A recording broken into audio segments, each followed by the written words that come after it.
Hello guys.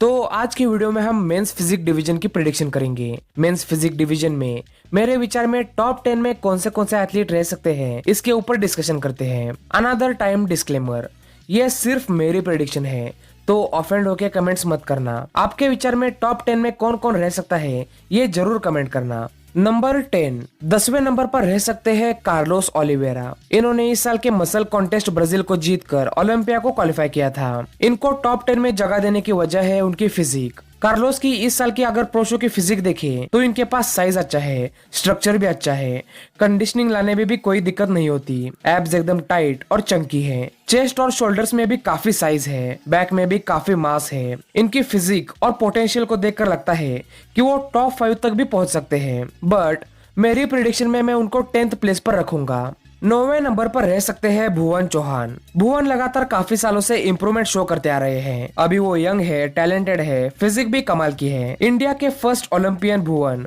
ये उनका second mister Olympia है। भुवन ने इस साल बॉर्डर स्टेट्स प्रो इस वाले शो को जीतकर ओलंपिया को क्वालिफाई किया था। पिछली बार जब भुवन ने ओलंपिया को क्वालिफाई किया था तब वो ऑलरेडी 4 से 5 शो खेल चुके थे। कंटिन्यूअस डाइटिंग, वर्कलोड, इसी वजह से वो पिछले साल के ओलंपिया में अपनी छाप नहीं छोड़ पाए, बट इस बार उन्हें काफी वक्त मिल गया है। उनकी फिजिक की बात करें तो इनका waist to shoulder ratio one of the best है, बैक में विड्थ है, कंडीशनिंग भी अच्छी रहती है। सो भुवन पर नजरें रखनी होंगी।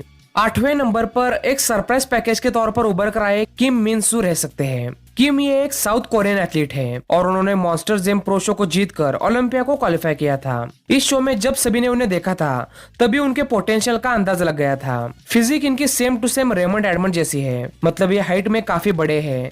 चेस्ट इनकी बॉडी का सबसे बेस्ट पार्ट है। Small waist, wide lats, round shoulders, इनके पास परफेक्ट सिमेट्री है। ये भी एक सरप्राइज पैकेज रह सकते हैं और जायंट किलर बन सकते हैं। 7वें प्लेस पर I think Andre due.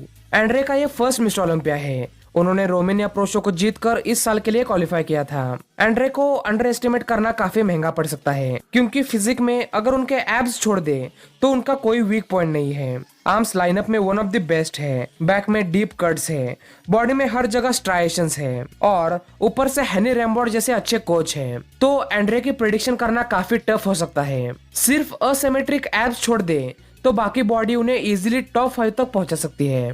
6ठे number पर रह सकते हैं जेरेमी पोर्टविन। जेरेमी इस गेम के काफी पुराने खिलाड़ी हैं। उन्होंने muscle contest tournament of champion इस शो को जीतकर 2020 के ओलंपिया को क्वालिफाई किया था। इन्हें 6th प्लेस पर रखने की वजह है उनकी physique, smallest waist in the lineup, broad shoulder, striated chest, dense back, इन्हें perfect men's physique look provide करती है। बट पिछले कुछ सालों से इनकी परफॉर्मेंस एज सच इतनी कुछ खास नहीं रही, सो इसलिए मैंने जेरेमी को 6ठे नंबर पर रखा है। 5th प्लेस पर हो सकते हैं Ryan Terry. Ryan I guess पिछले साल भी 5th आए थे। रायन को देखकर लगता है कि वो perfect example of men's physique है, बट आजकल इस डिवीजन के मायने चेंज हो गए हैं। यहाँ पर मसल मास, स्ट्रक्चर काफी मैटर करने लगा है और इसी चीज को वो लैक करते हैं। उनके पास one of the greatest mid section है, बट सिर्फ उसी से काम नहीं चलता। उनके आर्म्स बाकी एथलीट से काफी वीक है, सो इसी वजह से मुझे लगता है कि वो 5th प्लेस हो सकते हैं। 4th प्लेस पर कायरन होल्डन अपनी जगह बना सकते हैं। कायरन पिछले साल 3rd आए थे। उसकी वजह थी ब्रैंडन हेंड्रिक्सन की आज तक की वर्स्ट बॉडी, उसी वजह से कायरन 3rd प्लेस हुए थे। बट मुझे नहीं लगता कि ब्रैंडन इस बार उतना बुरा परफॉर्म करेंगे, सो कायरन होल्डन 4th प्लेस पर रह सकते हैं।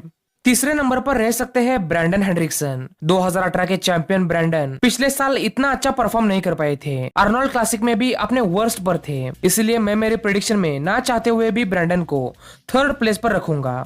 पिछले साल उन्हें कंडीशनिंग लाने में काफी दिक्कत हुई थी, उनके एब्स वॉश आउट लग रहे थे, बट रिसेंट फिजिक अपडेट को देखकर लगता है कि ब्रैंडन अच्छा परफॉर्म कर सकते हैं, इसलिए 3rd प्लेस। 2nd प्लेस पर रह सकते हैं Andre Ferguson. Mister Arnold classic Andre हर बार ओलंपिया के वक्त अपनी पीक मिस कर जाते हैं। यही रीजन है कि मैंने आंद्रे को 2nd नंबर पर रखा है। आंद्रे आर्नोल्ड के वक्त अपने पीक पर होते हैं, बट ओलंपिया के टाइम उन्हें क्या हो जाता है पता नहीं। वो उतनी अच्छी तरह से अपनी बॉडी को रिप्रेजेंट नहीं कर पाते, सो इसीलिए 2nd नंबर पर मैंने रखा है। और 1st प्लेस पर पिछले साल के चैंपियन रेमंड एडमंड इस साल भी खिताब हासिल कर सकते हैं। इनकी फिजिक का एक्स फैक्टर है उनकी हाइट, उनका स्ट्रक्चर, उनका बॉडी फ्लो। अगर सेम पिछले साल वाला भी पैकेज लाते हैं तो भी ओलंपिया को जीत सकते हैं। रिसेंट अपडेट्स में रेमंड काफी अच्छे लग रहे हैं, सो मुझे लगता है कि फिर एक बार वही चैंपियन बन सकते हैं और उन्हें जीतना भी होगा, क्योंकि आपने नोटिस किया है तो आपको पता होगा जेरेमी बुंडिया का एरा खत्म होने के बाद इस डिवीजन की पॉपुलैरिटी कम होती दिख रही है। 2018 में ब्रैंडन हेंड्रिक्सन, 2019 में रेमंड एडमंड। अगर हर साल ऐसा नया चैंपियन मिलेगा तो शो की पॉपुलैरिटी डाउन जाएगी ही जाएगी। सो इसलिए रेमंड को जीतना ही होगा। ये थे मेरे प्रेडिक्शंस। आपके प्रेडिक्शंस क्या है कमेंट करना। तो यही था आज का वीडियो। अगर आपको वीडियो अच्छा लगा हो तो लाइक शेयर करना और ऐसे अच्छे वीडियो के लिए सब्सक्राइब भी करना। अगर आपके पास बॉडी बिल्डिंग फील्ड से रिलेटेड कोई न्यूज़ है तो हमें इंस्टाग्राम पर शेयर करना। इंस्टाग्राम की लिंक डिस्क्रिप्शन में है। Thank you.